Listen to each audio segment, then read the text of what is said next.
Hi, welcome to Comic Talk. I'm Josh. And I saw the sign. And it opened up his eyes. He saw the signs. I saw the sign. Yeah. Sign 1. S-I-N. Trigonometry.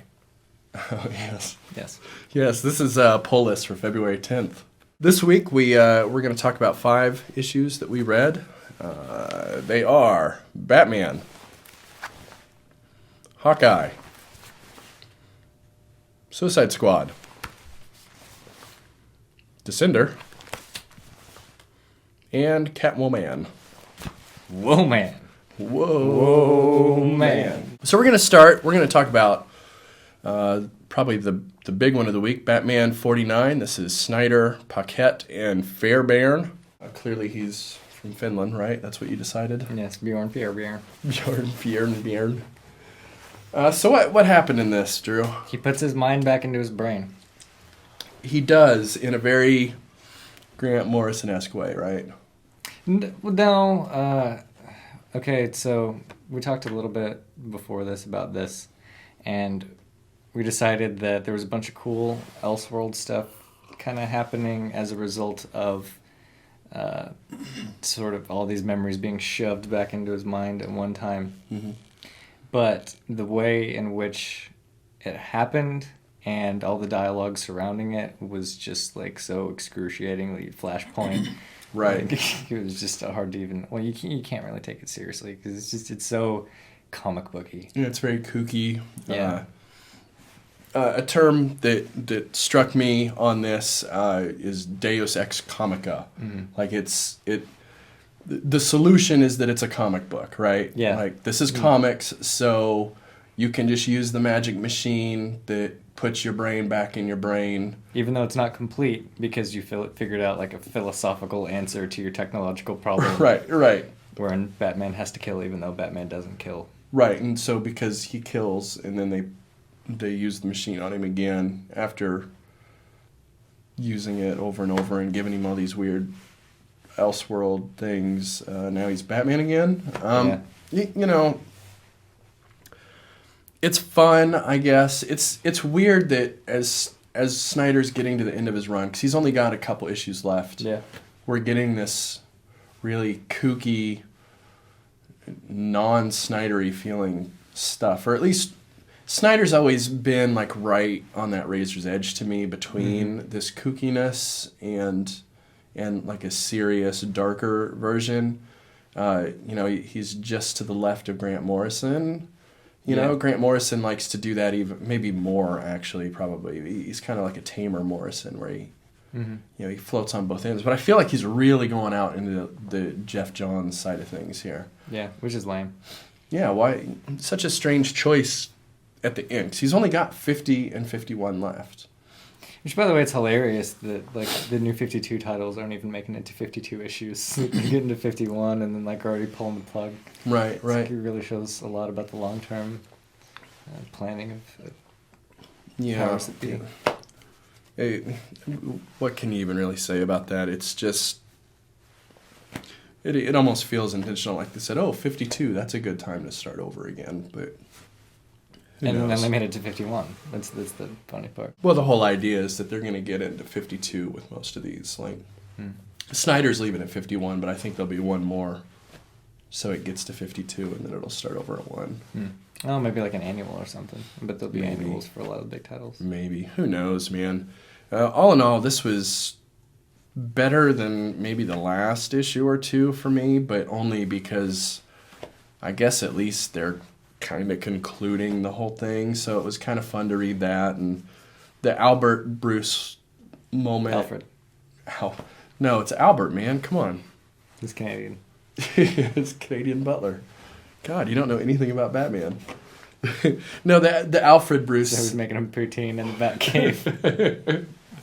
That scene was pretty good, I thought, but yeah. But only it was exactly what you would expect it to be. It didn't surprise anybody. I can't imagine anybody was like, "Oh, I never would have expected it to go that way." Yeah, I probably could have read like the first couple dialogue bubbles and then just been like, "Okay." Yeah, I get it. That's what's gonna be discussed. Yeah, the whole thing was pretty cheesy, really. Anything else you want to talk about? Let's talk about Paquette a little bit. Yeah, the artwork was good. Yeah, it was pretty cool. Interesting paneling. right. All those circular panels with Yeah. the weird inlays and stuff. It was kind of neat. But great. Okay, good job. I like Paquette. He's done some cool stuff. He did like Swamp Thing for a while, didn't he? I think so, yeah. Yeah. All right, well, let's move on now to all new Hawkeye number 4. This is Lemire, Perez, and Herring. So we get a good bit of Katie history, some childhood scenes from her, and the triplets are missing again. Right, yeah, so we're back to them, but really this focuses mostly on a short period of time in her past that feels like they're trying to explain where she came from and how she came to be who she is. Mm-hmm. And we get this short moment in the present with Hawkeye being Hawkeye, Clint Hawkeye being Clint, which is nice because we really haven't had that in at least these 4 issues at all. We haven't really True. seen Clint out there being Clint, which is like when he's being Hawkeye, it's when he's the least fucked up, right? Like, Yeah, that's like the one thing he can do, right? yeah, he's really good at that, and he's confident about it, and he's in charge, which is a fun juxtaposition to see him like that. Yeah. I also like the bit where, they airdrop on this, convoy or whatever, and everybody that's driving is just, constantly, hailing Hydra as they Right. drive. Yeah. It's like they never stop. Right, yeah, that's just all they Going do. to the gas station, hail Hydra! Yeah, it was pretty good. It was kind of a light, fun juxtaposition to what's really a pretty dark story for Kate's youth. Yeah, it was pretty heartfelt, I will say that. I didn't always sympathize with her because she kind of comes off as like a little brat sometimes, It's like, fuck this kid, Right. She's talking shit on her ballet teacher and stuff. And Yeah, but, I mean, it was a good portrayal of a shitty little rich kid, Right. which is what he was going for. So right, exactly. he did his job well, Mm-hmm. as usual. Good job, Jeff Lemire. Yeah, good stuff. Do you have anything else you want to talk about with this one? I mean, I think it's a good title. I don't think it's a great title, but I I like consistently enjoy it. It's a good read, and it's a nice change of pace from like a standard Marvel-y superhero kind of thing. Since we got so many of these past scenes, we get a lot of this past art style, which again, black and white you can't see too well, but it's the softer watery color kind of look, and I always like that. I enjoy past and future sequences in this book, probably primarily because the art on them is just so damn cool. I love the juxtaposition too of Between those the two. soft colors. Then Yeah. you go to the you can see Probably both see it a pages little bit. next to each other there. All right, well, let's move on back over to DC and let's talk about the new Suicide Squad. This is Suicide Squad 17 by Seeley and is it Peretta? I'll just look. Ferreira. Ferreira. Yeah. What is with these people? All right, well, let's talk about it. That's a pretty sweet last name, actually, if you ask me. Okay. Ferreira. So we get sort of reintroduced to all the characters through the device of this British fellow coming in and basically investigating a new Suicide Squad for himself. Mm-hmm. And then they go out on this mission to protect this public figure, and you get a good twist at the end. Yeah.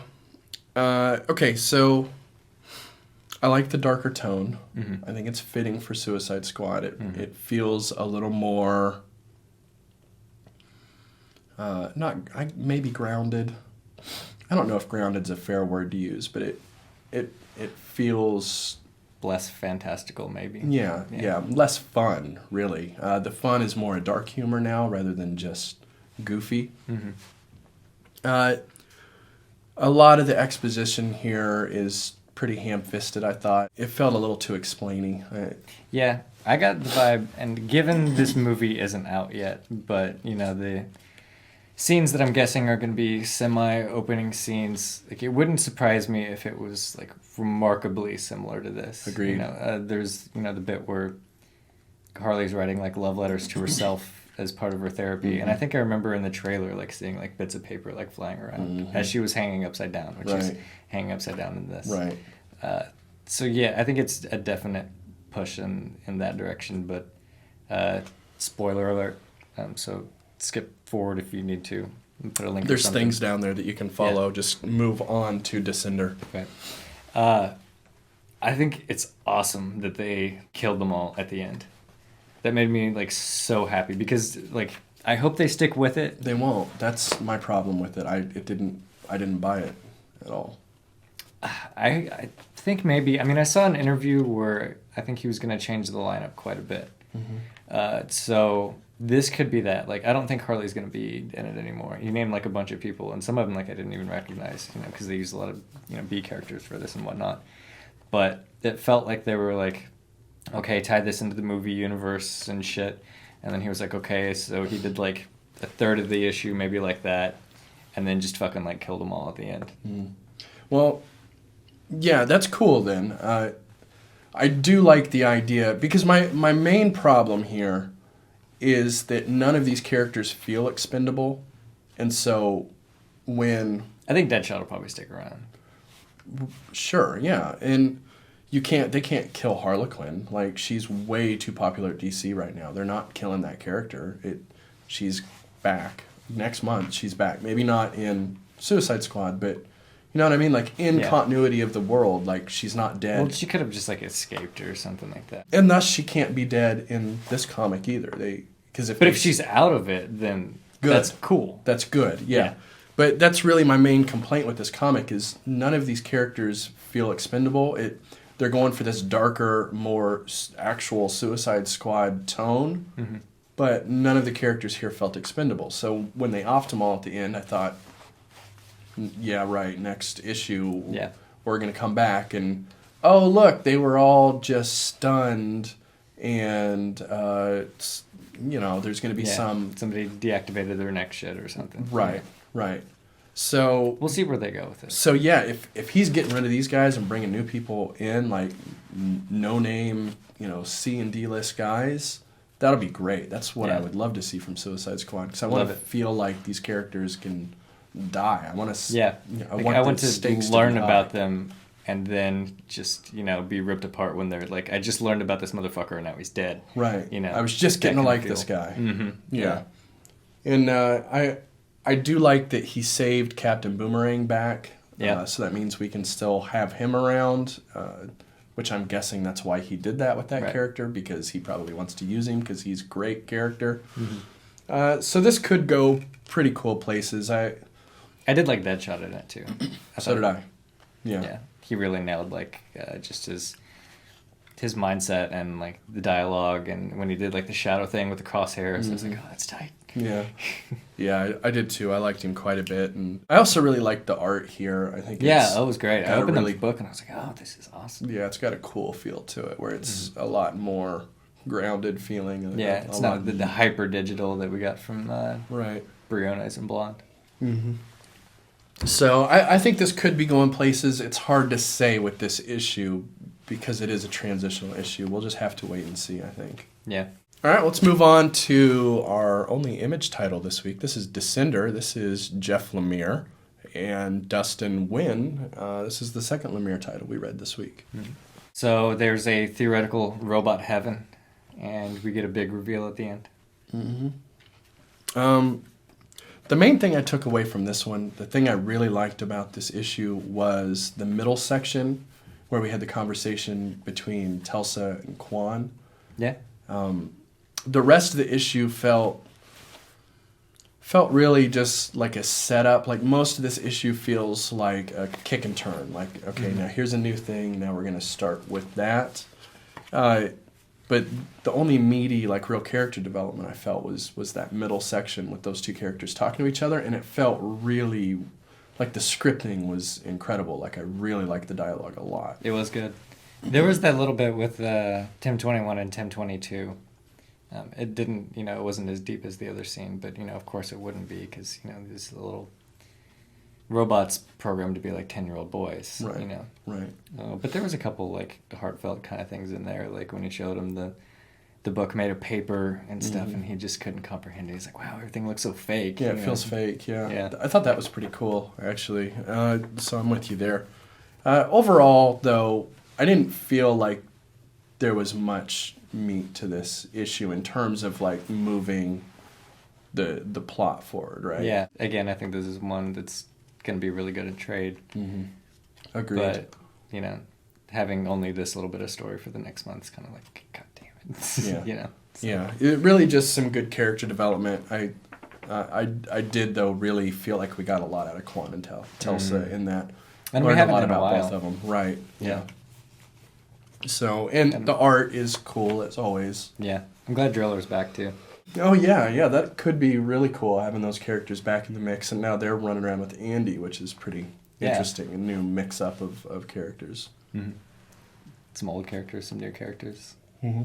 They don't understand the relationship yet, so there's that little, it's a nice device. Yeah, pretty cool. All right, let's talk about the last one we have this week. This is Catwoman. This is Thierry, Miranda, and De La Cruz, issue number 49. Now, is this the second or third one with this team now? Second, I believe. Oh, third, part 3. Part 3, yeah, because we had the issue with the Russian guy, we had the next issue with Scolari or whatever his name is, and now we're here with the Killer Croc stuff. Uh-huh. There's a bounty on her head, which everybody knows about instantly because the fucking internet now. Mm-hmm. And then she learns the truth about the diamond that everybody's so desperate to get. Mm-hmm. The first half of this book is really, we have this decent little conversation between Croc and her, but the majority of it is this fun action-packed sequence with her and Batwoman, and then fighting Croc, and or not Batwoman, Batgirl. Which the Batgirl is written really well here. I really like Batgirl in this, and the way they interact, and also just that whole action sequence was a lot of fun. I'm not always a big fan of the action sequences. I often am just okay. I think really the saving grace in this one, though, is just the sheer amount of narrative that happens, while the fighting's going on. Right. It's not like a shitty Suicide Squad issue where it's just you'll get a bubble that's half a joke on one page and then the rest of the joke on the other page, and everything else is just the fight scene. I mean, there's if a you lot. Take a look at this. It's actually, there's some meat to it, which is nice. Yeah, a lot of it feels like the writer had a bunch of narrative that he wanted to write out, and he just said, make a fun fight scene while I impart all this information to the reader. It works really well. I really believe that, a lot of this dialogue and narrative could have been placed over something that was not a fight scene at all, right. With just different characters, and it would have worked, the same. So I like that. I did too. I like that. I also like the MacGuffin that we have here with the diamond and what we learn there. Mm-hmm. It's a lot of fun. It's an interesting setup. All of the names on the USB drive was a lot of fun. Mm-hmm. A lot of different, popular DC characters, everybody from Buddy Baker to Bruce Wayne, and that was pretty cool to see that in there. Kind of just a little, nod to the nerdier fans of the DC stuff, people more deeply into it. And all in all, I like where this is going a lot more than what we had before.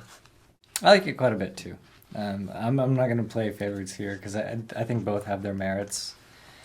But I definitely like where this is going. I didn't even mind the parade of villains that happened. I mean, it seemed completely appropriate to the story. It wasn't ham-fisted. Really, in this opening scene, we see 6 of them, but only one of them comes back later. Right. Everything else is just them looking at it, right. Which is perfect. Have them in, and it's they would be doing these things, but don't try to just fucking force them all to be in there. And, right. Right. So that was good. Agreed. All in all, I like this issue quite a bit. It was one of the better issues I thought that we read this week, actually, which for me is that's a pretty big deal with Catwoman. That's different. Yeah, I also liked this end sequence. I thought was awesome, and it's totally not in fucking continuity at all. It's it's behind a couple months. Yeah, which is awesome. Yeah, just completely removed from everything, and she meets up with him, and he doesn't talk about fucking Mr. Bloom or anything like that, and I think he really did a good thing by realizing that he had this opportunity for this plot device and this twist, that was just sitting there and nobody else took advantage of. And he's no, but you don't understand. He doesn't remember, this like kind of shitty relationship that he had with her. Right. But Yeah. they meet each other sometimes. A very long, storied relationship. Yeah. And nobody had been using it to any effect with Catwoman. Mm-hmm. Yeah. Yeah. Other than I think she was like looking for him at one point. When, Sure. But she's just fucking whatever. Yeah. Right. And I also thought it was interesting that in this, I got the vibe, I'm not 100% sure on this, but it seems like she had to know that Bruce was Batman. Oh, yeah. And I don't think she did in the series before this, because she was out looking for Batman, but it's like Bruce Wayne was pretty easily found. Right. So, yeah, I thought that was interesting. Yeah, it's definitely a little looser on the specifics. Continuity snarls are popping up here, but who cares? Like, it's good. So, yeah, so it works for me. It benefited the story in such a way that, I don't think anybody can really be upset about it. Right. And they did fucking throw Mechabat on the last page, so deal with it. Yeah. Deal with it. Well, I think that pretty much wraps it up for us this week. Totally does. It does, actually, because there's nothing else in my hands. You can check back with us every Thursday morning, or really whenever you want after Thursday morning, to be honest. You don't have to watch Thursday morning. There's not a deadline. The video stays up. But that's when we put them out. Otherwise, just subscribe and there'll be new things multiple times a week. Every Monday we do reviews of different stuff, or we talk about the industry. And then on Wednesdays we do the pull list stuff like this. So get a little bit of both. We try to mix it up. Yeah, keep it varied. Next upcoming Monday, we'll be talking about the first trade of Adventure Time. Adventure Time Volume 1, which was put out back when Boom was called Kaboom. So it's got a little... So it's a little date on old, it. huh? Yeah. Well, that's interesting. I didn't realize it was quite that old, but I guess they are up in the 30s or 40s on this, so it's 4 or 5 years back. So we're going to go back and take a look at that and see what we think. So check back with us then. Otherwise, just, like and subscribe and follow all of our various things that we have. I don't know. Facebook, Twitter. Yeah, push the button thing that makes it stop now.